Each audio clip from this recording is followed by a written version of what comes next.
Assalamualaikum warahmatullahi wabarakatuh. Selamat pagi semuanya. Di sini kami dari kelompok 13 yang beranggotakan saya sendiri Aditya Saputra, rekan saya Dwi Restianingsih dan Anissa Nurul Azahra. Di sini kami akan membahas materi administrasi dan supervisi pendidikan yang berjudul Pemimpinan Pendidikan atau Pembelajaran. Baiklah, untuk materi yang pertama akan dijelaskan oleh rekan saya, yaitu Dwi Restianingsih. Kepada Dwi disilahkan.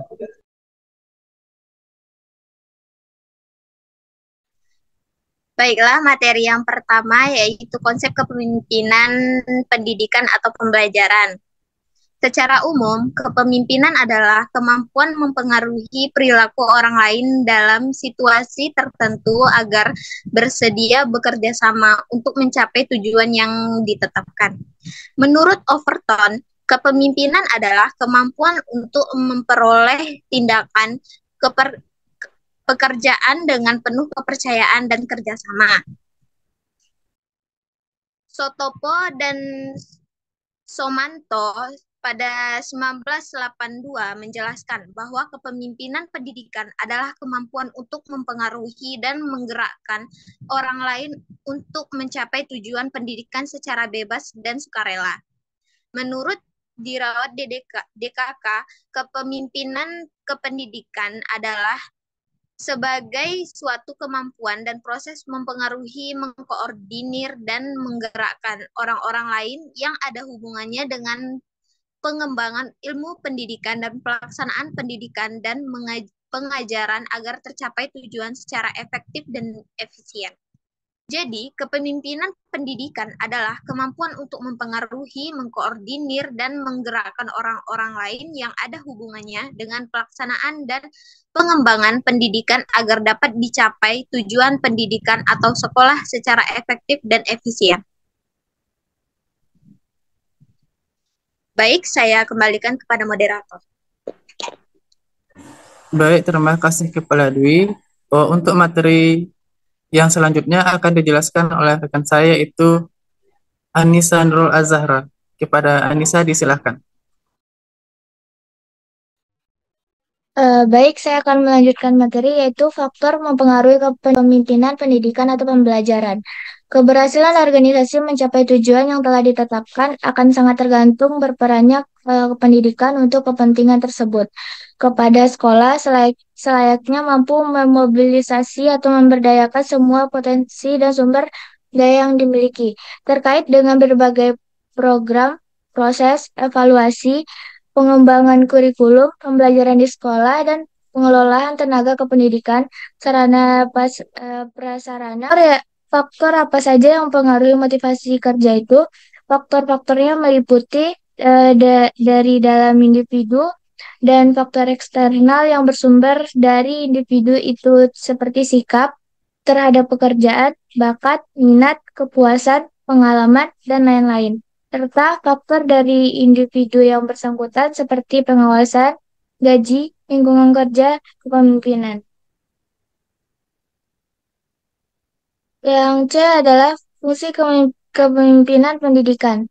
Departemen Pendidikan Nasional membagi fungsi kepemimpinan pendidikan menjadi 7, yaitu 1 sebagai pendidik, 2 manajer, 3 administrator, 4 supervisor, 5 leader, 6 inovator, 7 motivator.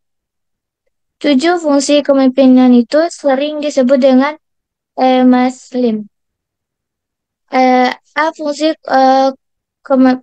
kepemimpinan pendidikan sebagai edukator, yaitu prestasi tenaga didik, kemampuan membimbing tenaga pendidikan, kemampuan membimbing karyawan, membimbing siswa, dan mengembangkan staf, kemampuan belajar mengikuti perkembangan iptek, kemampuan memberikan contoh mengajar.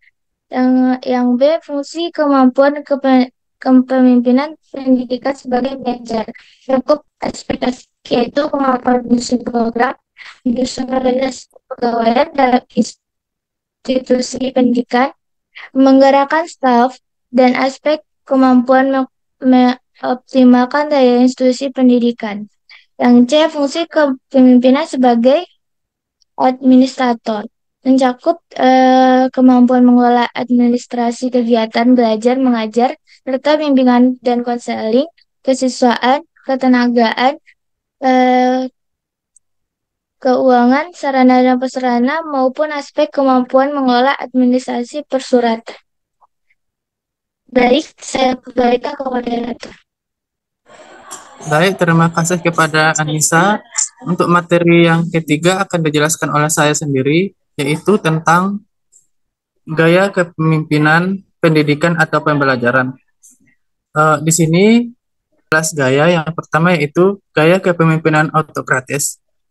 Maksudnya yaitu gaya yang terpusat pada diri pemimpin atau direktif, di mana sosok pemimpin hanya menentukan sendiri keputusan dan perannya sebagai pemimpin tanpa peran para anak buah dalam merencanakan semuanya. Yang kedua yaitu gaya kepemimpinan demokratis, di mana suatu kemampuan dalam mempengaruhi orang lain agar dapat bersedia untuk bekerja sama dalam mencapai tujuan yang sudah diterapkan. Baik itu dengan berbagai cara kegiatan yang dapat dilakukan dan ditentukan bersama antara bawahan dan pimpinan. Yang ketiga yaitu gaya kepemimpinan delegatif. Di sini memiliki ciri-ciri yaitu pemimpin akan jarang dalam memberikan arahan, pembuat keputusan akan diserahkan kepada bawahan, dan anggota organisasi tersebut diharapkan bisa menyelesaikan segala permasalahannya sendiri. Yang keempat yaitu gaya kepemimpinan birokratis. Maksudnya yaitu memimpin berdasarkan adanya peraturan, di mana perilaku memimpin yang ditandai dengan adanya ketaatan pelaksanaan suatu prosedur yang telah berlaku untuk pemimpin dan anak buahnya.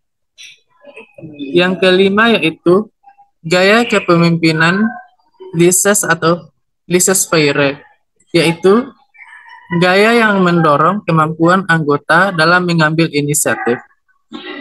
Yang keenam, gaya kepemimpinan karismatis. Maksudnya yaitu mampu menarik orang, di mana mereka akan terpesona dengan cara berbicaranya yang akan membangkitkan semangat. Biasanya, pemimpin dengan memiliki gaya kepribadian ini akan visionaris. Mereka sangat menyenangi atau akan perubahan dan adanya tantangan. Yang ketujuh yaitu gaya kepemimpinan otoriter atau autoritaria, di mana gaya pemimpin yang telah memusatkan segala keputusan dan kebijakan yang telah diambil dari dirinya sendiri dengan secara penuh. Yang delapan, gaya kepemimpinan diplomatis. Maksudnya yaitu orang seringkali selalu melihat dari satu sisi, yaitu pada sisi keuntungannya sendiri. Sisanya melihat dari sisi keuntungan pada lawannya. Kesembilan yaitu gaya kepemimpinan moralis, di mana mereka mempunyai empati yang tinggi terhadap segala permasalahan dari para bawahannya dan sabar, murah hati dalam segala bentuk kebajikan-kebajikan dalam diri pemimpin tersebut. Yang ke-10 yaitu gaya kepemimpinan administratif, di mana sikapnya yang sangat konservatif serta kelihatan sekali takut di dalam mengambil resiko dan mereka cenderung akan mencari. Yang ke-11, gaya kepemimpinan analitis. Dalam gaya kepemimpinan ini, biasanya untuk pembuatan keputusan didasarkan pada suatu proses analisis, terutama analisis logika dari setiap informasi yang didapatkan. Yang ke-12, yaitu gaya kepemimpinan asertif, di mana kepemimpinan ini bersifat lebih agresif dan memiliki perhatian yang sangat begitu besar pada suatu pengendalian personal dibandingkan dengan gaya kepemimpinan yang lainnya. Yang ke-13 yaitu gaya kepemimpinan entrepreneur. Gaya ini sangatlah menaruh perhatian pada kekuasaan dan hasil akhir serta kurang mengutamakan untuk kebutuhan akan kerjasama. Yang ke-14 yaitu gaya kepemimpinan visioner, di mana gaya ini merupakan pola kepemimpinan yang ditujukan untuk bisa memberi arti pada kerja dan usaha yang perlu dijalankan secara bersama-sama. baik itu oleh para anggota perusahaan dengan cara memberikan arahan dan makna pada suatu kerja dan usaha yang dilakukan berdasarkan visi yang jelas. Yang ke-15 yaitu gaya kepemimpinan situasional, di mana gaya ini seperti bahwa suatu gaya kepemimpinan seorang pemimpin akan dapat berbeda-beda tergantung dari seperti apa tingkat kesiapan para pengikutnya. Dan yang terakhir yaitu gaya kepemimpinan militeristik, di mana tipe pemimpin seperti ini sangatlah mirip dengan tipe pemimpin yang otoriter, yang merupakan tipe pemimpin yang senantiasa bertindak sebagai diktator terhadap para anggota kelompoknya. Baiklah, sekian penjelasan dari kelompok kami. Jika ada salah dan janggal mohon dimaafkan. Wassalamualaikum warahmatullahi wabarakatuh.